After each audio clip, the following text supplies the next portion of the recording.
It's a bad science fiction movie written by mad political scientists. Thus begins the latest missive from business consultant, author, and publisher of the Trends Journal, Gerald Celente. It's titled "The First Great War of the 21st Century Has Begun." He writes of the parallels between Bush Sr. and Obama. The war in Libya is likely to be as unsuccessful as Iraq and Afghanistan. Gerald Celente joins me now to talk about this broad coalition. Good morning. Good morning, Tommy. Gerald, is this really a broad coalition? Well, yeah, it's a broad coalition of the United States, France, and the UK, and they're using the name NATO to put the imprimatur on it, and it's a lot of baloney, just like you're seeing now. Pick up any newspaper, and you see what's going on in Afghanistan. It's no longer U.S. troops are getting killed. It's no longer U.S. troops are killing civilians. It's NATO. So this is just a cover. And it's very important as trend forecasters, we always make the point, get in on the start of the story. And this is how the story began. The Arab League petitioned the United Nations and the international community to take action against Muammar Gaddafi. Where's the Arab League? How about the Arab Little League? They're not there. It's a joke. It was all a sham. Matter of fact, I was on the radio last night out of Beijing with the D.C. bureau chief of Al Jazeera. And he slipped up by saying how the United States cajoled the Arab League into saying that they were going to push it forward. And there's nobody there. They actually have the nerve to run a story that Qatar has sent 4 jets to do patrols over Libya. So it's just the U.S., the U.K., and the U.S. and France. Your questions for Gerald Celente, 514-790-0991. Star Talk, text your comment to 514-800. Do we have any indication about what the rebels want other than getting rid of Gaddafi? Who are the rebels? That's what I keep asking. And it comes down to basically 4 groups.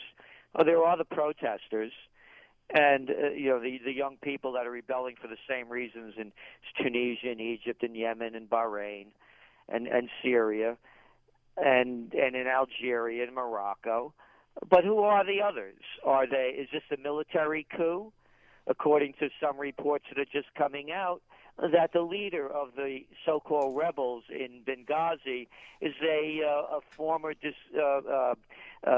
colonel from the Libyan army that is being labeled as a possible CIA operative. He's been living in Virginia for about the last 15 years, in the D.C. suburbs. And then is it the tribal warfare that's been going on there forever? Or is it, as Gaddafi claims, Al-Qaeda? And as we saw at the WikiLeaks, that Al-Qaeda from eastern Libya played a major role as in the insurgency in Iraq. So who are these people? They're not telling us.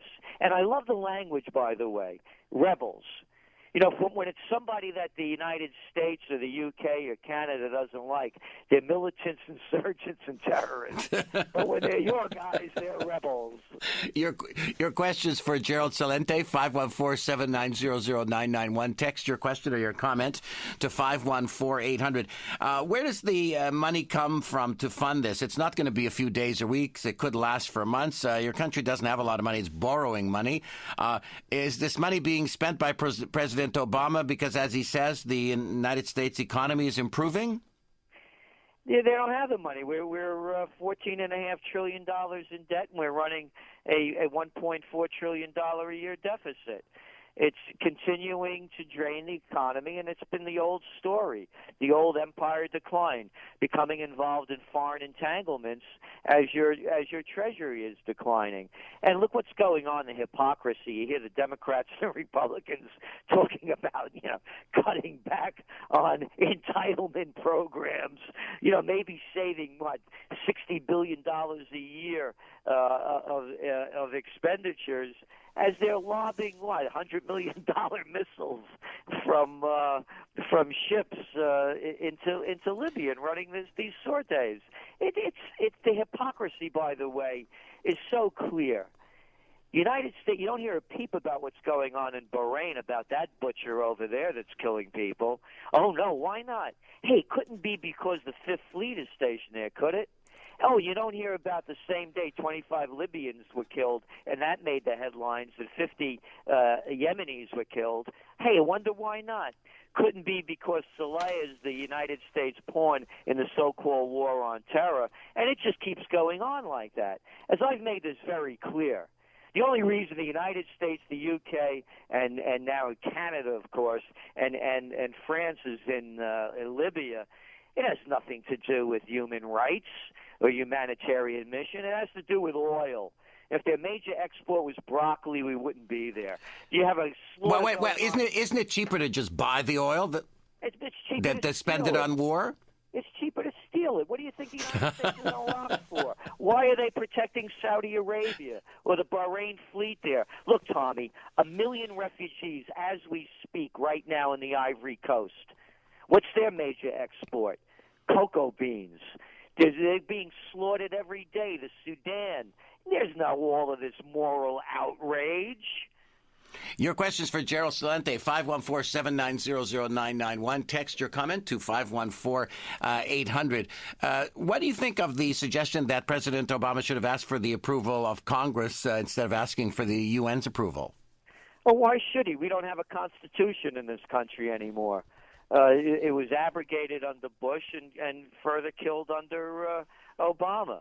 The only way that the United States is supposed to become involved in a war, two ways. And, of course, the first one is to ask Congress. And the second one, under the War Powers Act, the president could act in a short term if it's an immediate threat to the nation. And we just heard Secretary of Defense Gates yesterday on TV saying that this was no threat to the United States. But you see, Tommy, it's not a war. Because it's an intervention? According to the White House, it's a, quote, a time-limited, scope-limited military action. I mean, you can't make this stuff up. How long do you think it'll last in Libya? It's very hard to tell. I mean, the odds are obviously against Gaddafi. I mean, fighting, the three of the biggest powers in the world. But the civil war will continue to rage. And that's what this is. It's a civil war. And this hypocrisy also about these bombing runs for humanitarian missions. The United States, the UK, and France are supporting the rebel forces, and that's why they're making all of these gains. It was supposed to stop Gaddafi, but now they're using it as air cover. And the reports are that there are combat troops and special forces from those three countries on the ground that are helping with the rebel cause and leading it. Your questions for Gerald Celente. Where do you see the economy in the United States going for the rest of 2011? It's going to continue to. We're going to be starting to hit the down period as the stimulus begins to run out. And it's very important to look at what's going on in Europe. As we can see with Portugal now, the government is in disarray. They don't want any more austerity measures. So we're going to start seeing more and more financial calamities start to happen. Long term, the United States economy, as with much of the world, continues to decline. And by the way, if there's an oil shock, that'll be a real shock to the economy. And one more thing. Let's look at who Gaddafi is, because this all ties together. I mean, this guy's a megalomaniac. He's made it very clear that he'll go down as a martyr. So what's going to stop him or his sons from setting off, say, a dirty bomb in Paris or London or D.C.? Because if there's a terrorist strike of a 9/11 magnitude, look what happened when that happened. The economy went into free fall, and that's one of the reasons why they lowered interest rates to 46-year lows. They can't do that anymore because the interest rates are now zero. So there are a lot of tying factors that are, when you put this together, that really spell disaster.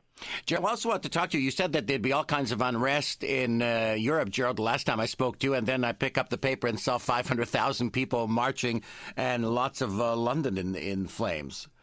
Yes, you see. Are we going to see more of that? Yes, this is the beginning of the first great war of the 21st century. And I can't see how people are not putting the pieces together. It's the same fundamental reasons why all these countries throughout the Middle East and North Africa are in revolt. And it's basically a lot of young educated people holding university degrees in worthlessness. They can't get jobs and they have no future. Rising prices. Food prices are at all-time highs.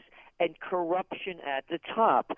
Far too few have much too much, and way too many have far too little. Okay, well, questions for Gerald Celente, 514-790-0991. He's publisher of the Trends Journal. Let's go to Steve on the line. Steve, good morning. Mr. Celente, I have two questions for you. Yes. The first one, I'd like to start by saying, using your last comment, when the money stops flowing to the streets, that's when the blood starts pouring on the streets, or something to that effect. In a way, it makes me, in a crazy way, makes me feel safe that we actually deal with the Middle East for our oil. And I'd be very afraid to wonder what happens when we stop relying on them, because there will be total anarchy. And who do you think they're going to come after? They're going to come after North America. So my question is, what do we do about Gaddafi? Because you did mention that this guy's going to go down in a blaze of glory. What do we do? Do we go on the ground? Do we get him? And the other question is this, the hypocrisy you mentioned. I'd like to say it through George Carlin, the late George Carlin, who mentioned once that he always questions the perceived reality. Why? Because he states that the United States have, throughout history, proven they go into the back door of a country, they rape and pillage all their commodities, and then they come to the world and they say, hey, we're here to help. Okay, all right. Lots to talk about, Gerald. Well, it's, again, what do we do about Gaddafi? That old Lone Ranger, if anybody old enough to remember. What you mean I'm weak, Kimosabe? What are we doing there? As I said about the hypocrisy, you don't see them screaming about what's going on in Bahrain or anywhere else in the world, Yemen, where atrocities, it's not our business. This is a civil war. The United States is in Iraq. Remember the butcher of Baghdad? How they were going to fix that one really well? And look what they've done. They've killed an estimated depending on whose numbers you look at, a couple of 100,000 to 1 million people. So what is this brilliance? America has 2 losing wars under its belt, and now it's going to fix a third one. Okay. And as far as the oil, you don't, what is this? It's like the spice wars again. Because you need something, you don't go take it. We have no business being there. Because the hypocrisy has been obvious for years. As says, think of Cuba versus China. Dependence on oil dictates. He says, why don't we charge these people $1,000 a bushel for wheat?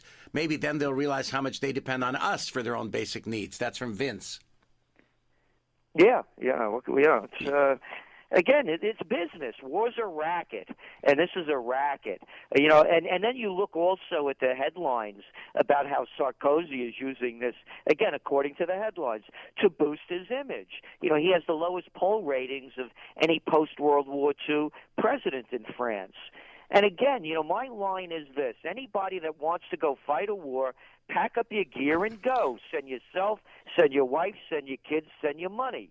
Because we're not supposed to be there. We have a constitution in this country.